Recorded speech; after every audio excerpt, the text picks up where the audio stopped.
Chapter 31. The Mediterranean in 48 Hours. The Mediterranean, your ideal blue sea, to Greeks simply the sea, to Hebrews the Great Sea, to Romans Mare Nostrum. Editor's note, Latin for our sea. Bordered by orange trees, aloes, cactus, and maritime pine trees, perfumed with the scent of myrtle, framed by rugged mountains, saturated with clean, transparent air, but continuously under construction by fires in the earth, this sea is a genuine battlefield where Neptune and Pluto still struggle for world domination. Here on these beaches and waters, says the French historian Michelet, a man is revived by one of the most invigorating climates in the world. But as beautiful as it was, I could get only a quick look at this basin, whose surface area comprises 2 million square kilometers. Even Captain Nemo's personal insights were denied me, because that mystifying individual didn't appear one single time during our high-speed crossing. I estimate that the Nautilus covered a track of some 600 leagues under the waves of this sea, and this voyage was accomplished in just 24 hours times 2. Departing from the waterways of Greece on the morning of February 16th, we cleared the Strait of Gibraltar by sunrise on the 18th. It was obvious to me that this Mediterranean, pinned in the middle of those shores he wanted to avoid, gave Captain Nemo no pleasure. Its waves and breezes brought back too many memories, if not too many regrets. Here he no longer had the ease of movement and freedom of maneuver that the oceans allowed him, and his Nautilus felt cramped so close to the coasts of both Africa and Europe. Accordingly, our speed was 25 miles, that is, 12 4-kilometer leagues per hour. Needless to say, Ned Land had to give up his escape plans, much to his distress. Swept along at the rate of 12 to 13 meters per second, he could hardly make use of the skiff. Leaving the Nautilus under these conditions would have been like jumping off a train racing at this speed, a rash move if there ever was one. Moreover, to renew our air supply, the submersible rose to the surface of the waves only at night, and relying solely on compass and log, it steered by dead reckoning. Inside the Mediterranean, then, I could catch no more of its fast-passing scenery than a traveler might see from an express train. In other words, I could view only the distant horizons because the foregrounds flashed by like lightning. But Conseil and I were able to observe these Mediterranean fish, whose powerful fins kept pace for a while in the Nautilus's waters. We stayed on watch before the lounge windows, and our notes enable me to reconstruct, in a few words, the ichthyology of this sea. Among the various fish inhabiting it, some I viewed, others I glimpsed, and the rest I missed completely, because of the Nautilus's speed. Kindly allow me to sort them out using this whimsical system of classification. It will at least convey the quickness of my observations. In the midst of the watery mass, brightly lit by our electric beams, there snaked past those 1-meter lampreys that are common to nearly every clime. A type of ray from the genus Oxyrhynchus, 5 feet wide, had a white belly with a spotted ash-gray back and was carried along by the currents like a huge, wide-open shawl. Other rays passed by so quickly I couldn't tell if they deserved that name eagle ray coined by the ancient Greeks, or those designations of rat ray, bat ray, and toad ray that modern fishermen have inflicted on them. Dogfish known as topes, 12 feet long and especially feared by divers, were racing with each other. Looking like big bluish shadows, thresher sharks went by, 8 feet long, and gifted with an extremely acute sense of smell. Dorados from the genus Sparus, some measuring up to 13 decimeters, appeared in silver and azure costumes encircled with ribbons, which contrasted with the dark color of their fins. Fish sacred to the goddess Venus, their eyes set in brows of gold, a valuable species that patronizes all waters, fresh or salt, equally at home in rivers, lakes, and oceans, living in every clime, tolerating any temperature, their line dating back to prehistoric times on this earth, yet preserving all its beauty from those far-off days. Magnificent sturgeons, 9 to 10 meters long and extremely fast, banged their powerful tails against the glass of our panels, showing bluish backs with small brown spots. They resemble sharks, without equaling their strength, and are encountered in every sea. In the spring, they delight in swimming up the great rivers, fighting the currents of the Volga, Danube, Po, Rhine, Loire, and Oder, while feeding on herring, mackerel, salmon, and codfish. Although they belong to the class of cartilaginous fish, they rate as a delicacy. They are eaten fresh, dried, marinated, or salt-preserved, and in olden times they were borne in triumph to the table of the Roman epicure Lucullus. But whenever the Nautilus drew near the surface, those denizens of the Mediterranean I could observe most productively belonged to the 63rd genus of bony fish. These were tuna, from the genus Scomber, blue-black on top, silver on the belly armor, their dorsal stripes giving off a golden gleam. They are said to follow ships in search of refreshing shade from the hot tropical sun, and they did just that with the Nautilus, as they had done once with the vessels of the Count de la Pérouse. For long hours, they competed in speed with our submersible. I couldn't stop marveling at these animals so perfectly cut out for racing, their heads small, their bodies sleek, spindle-shaped, and in some cases over 3 meters long, their pectoral fins gifted with remarkable strength, their caudal fins forked. Like certain flocks of birds, whose speed they equal, these tuna swim in triangle formation, which prompted the ancients to say they'd boned up on geometry and military strategy. And yet, they can't escape the provincial fishermen, who prize them as highly as did the ancient inhabitants of Turkey and Italy. And these valuable animals, as oblivious as if they were deaf and blind, leap right into the Marseilles tuna nets and perish by the thousands. Just for the record, I'll mention those Mediterranean fish that Conseil and I barely glimpsed.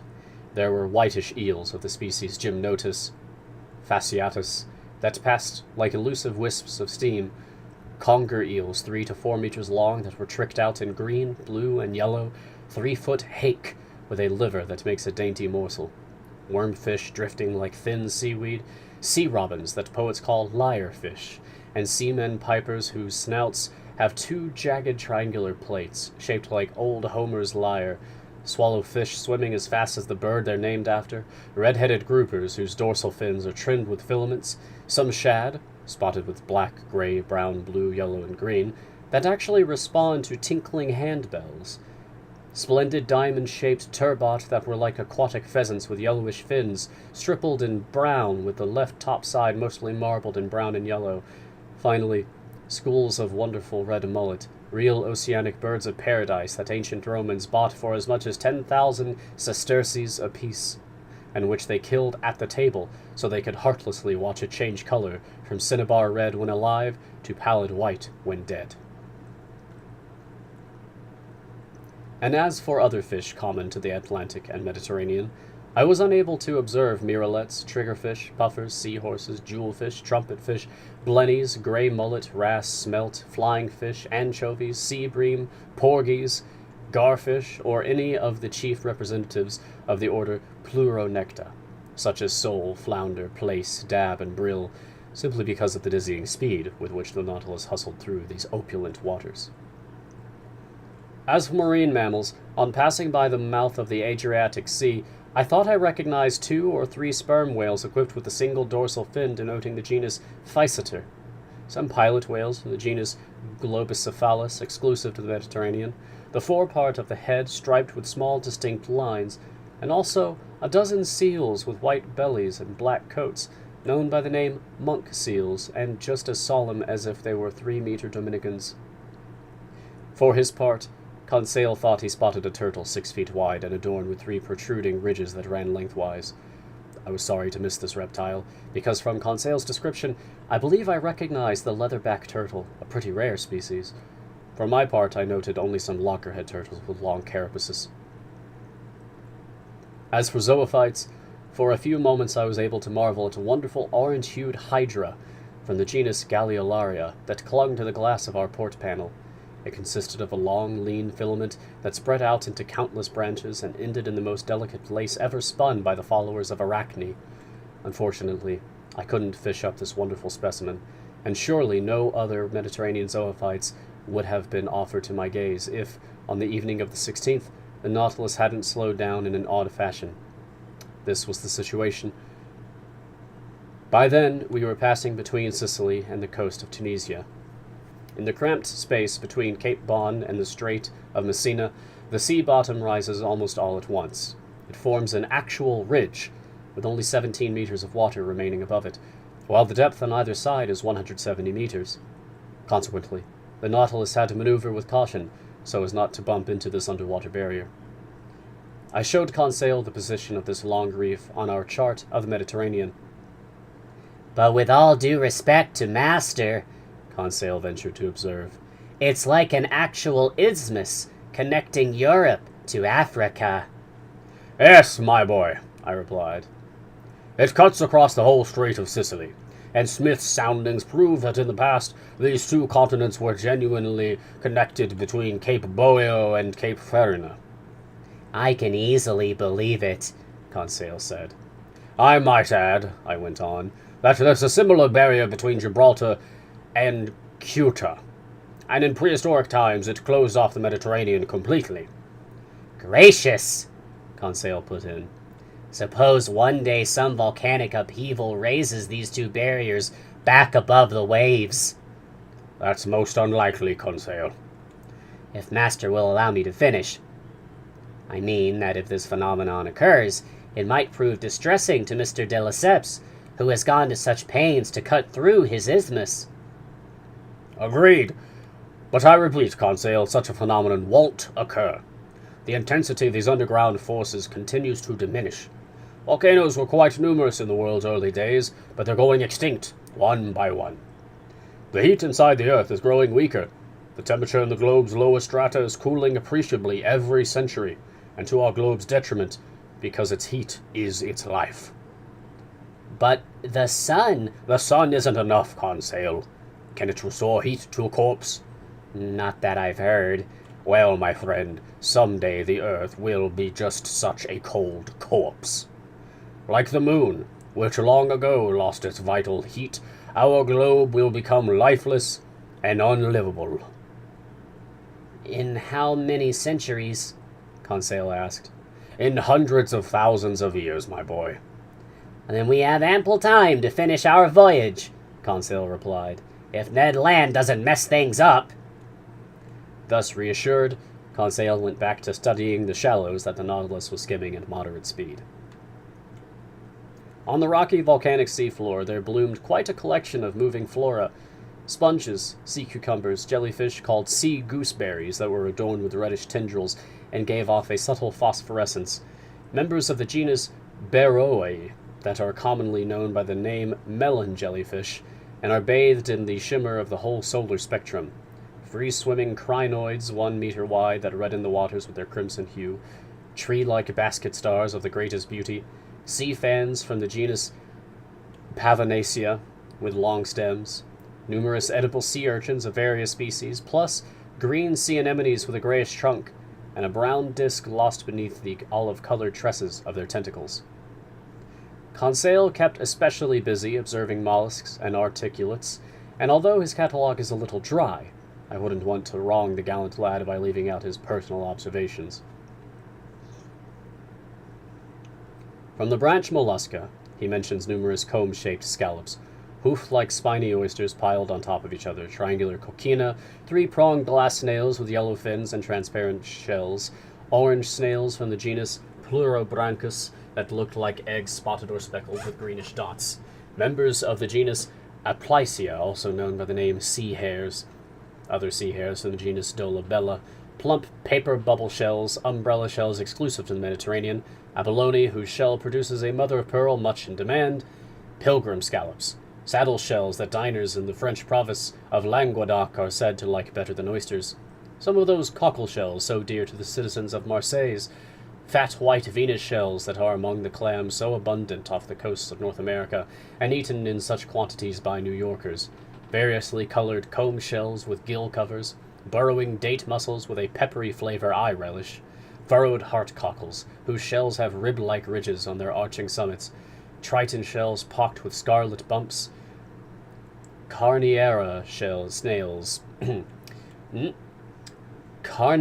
snails with backward curving tips that make them resemble flimsy gondolas, crown ferula snails, Atlanta snails with spiral shells, gray nudibranches from the genus Tethys that were spotted with white and covered by fringed mantles, nudibranches from the suborder Eolidia that looked like small slugs, sea butterflies crawling on their backs, seashells from the genus auricula, including the oval-shaped auricula, Myosotis, tan wentletrap snails, common periwinkles, violet snails,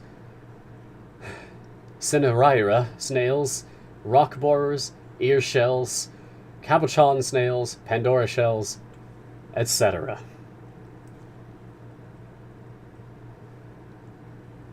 As for the articulates, in his notes Conseil has very appropriately divided them into 6 classes, 3 of which belong to the marine world. These classes are the Crustacea, Cirripedia, and Annelida. Crustaceans are divided into 9 orders, and the first of these consists of the decapods. In other words, animals whose head and thorax are usually fused, whose cheek and mouth mechanism is made up of several pairs of appendages, and whose thorax has 4, 5, or 6 pairs of walking legs. Conseil used the methods of our mentor Professor Milne Edwards, who puts the decapods in 3 divisions: Brachyura, Macrura, and Anomura. These names may look a tad fierce, but they're accurate and appropriate. Among the Brachyura, Conseil mentioned some Amanthea crabs, whose fronts were armed with 2 big diverging tips, those Inachus scorpions that, Lord knows why, symbolized wisdom to the ancient Greeks, spider crabs of the Messina and Spinamane varieties that had probably gone astray in these shallows because they usually live in the lower depths, xanthid crabs, pilumna crabs, rhomboid crabs, granular box crabs, easy on the digestion, as Conseil ventured to observe, toothless masked crabs, ebalia crabs, cymopolia crabs, woolly-handed crabs, etc. Among the Macrura, which are divided into 5 families: hardshells, burrowers, crayfish, prawns, and ghost crabs. Conseil mentions some common spiny lobsters, whose females supply a meat highly prized, slipper lobsters, or common shrimp, waterside jebbia shrimp, and all sorts of edible species, but he says nothing of the crayfish subdivision that includes the true lobster, because spiny lobsters are the only type in the Mediterranean. Finally, among the Anomura, he saw common Dracena crabs dwelling inside whatever abandoned seashells they could take over, Homola crabs with spiny fronts, hermit crabs, hairy porcelain crabs, etc.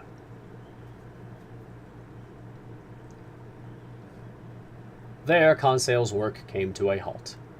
He didn't have time to finish off the class Crustacea through an examination of its stomatopods, amphipods, homopods, isopods, trilobites, brachiopods, ostracods, and entomostraceans.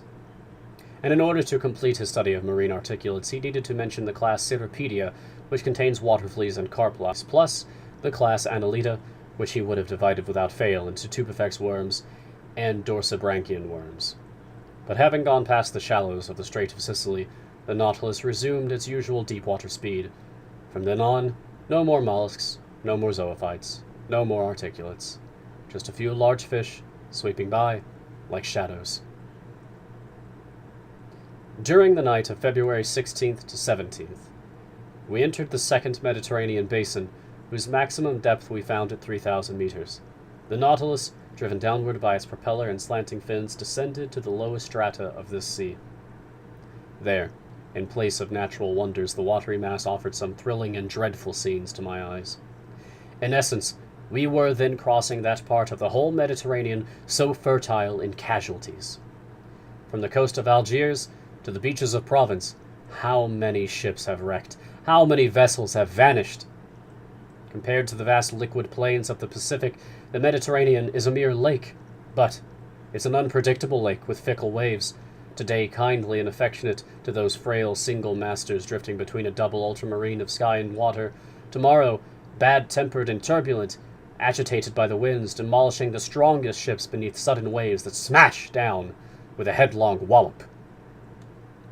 So, in our swift cruise through these deep strata, how many vessels I saw lying on the seafloor, some already caked with coral, others clad only in a layer of rust, plus anchors, cannons, shells, iron fittings, propeller blades, parts of engines, cracked cylinders, staved-in boilers, then hulls floating in midwater, here upright, there overturned. Some of these wrecked ships had perished in collisions, others from hitting granite reefs. I saw a few that had sunk straight down, their masting still upright, their rigging stiffened by the water. They looked like they were at anchor by some immense open offshore mooring, where they were waiting for their departure time. When the Nautilus passed between them, covering them with sheets of electricity, they seemed ready to salute us with their colors and send us their serial numbers. But no, nothing but silence and death filled this field of catastrophes. I observed that these Mediterranean depths became more and more cluttered with such gruesome wreckage as the Nautilus drew nearer to the Strait of Gibraltar. By then, the shores of Africa and Europe were converging, and in this narrow space collisions were commonplace. There I saw numerous iron undersides, the phantasmagoric ruins of steamers, some lying down, others rearing up like fearsome animals. One of these boats made a dreadful first impression. Sides torn open, funnel bent, paddle wheels stripped to the mountings, rudder separated from the stern post and still hanging from an iron chain, the board on its stern eaten away by marine salts. How many lives were dashed in this shipwreck? How many victims were swept under the waves? Had some sailor on board lived to tell the story of this dreadful disaster? Or do the waves still keep this casualty a secret? It occurred to me, Lord knows why, that this boat buried under the sea might have been the Atlas, lost with all hands some 20 years ago, and never heard from again. Oh, what a gruesome tale these Mediterranean depths could tell. This huge boneyard where so much wealth has been lost, where so many victims have met their deaths. Meanwhile, briskly unconcerned, the Nautilus ran at full propeller through the midst of these ruins. On February 18th, near 3 o'clock in the morning, it hove before the entrance to the Strait of Gibraltar. There are two currents here. An upper current, long known to exist, that carries the ocean's waters into the Mediterranean basin, then a lower countercurrent, the only present-day proof of its existence being logic. In essence, the Mediterranean receives a continual influx of water, not only from the Atlantic but from rivers emptying into it, since local evaporation isn't enough to restore the balance. The total amount of added water should make the sea's level higher every year. Yet this isn't the case, and we're naturally forced to believe in the existence of some lower current that carries the Mediterranean surplus through the Strait of Gibraltar and into the Atlantic basin. And so it turned out. The Nautilus took full advantage of this countercurrent. It advanced swiftly through this narrow passageway. For an instant, I could glimpse the wonderful ruins of the Temple of Hercules, buried under seas, as Pliny and Avianus have mentioned, together with the flat island they stand on. And a few minutes later, we were floating on the waves of the Atlantic. End of chapter.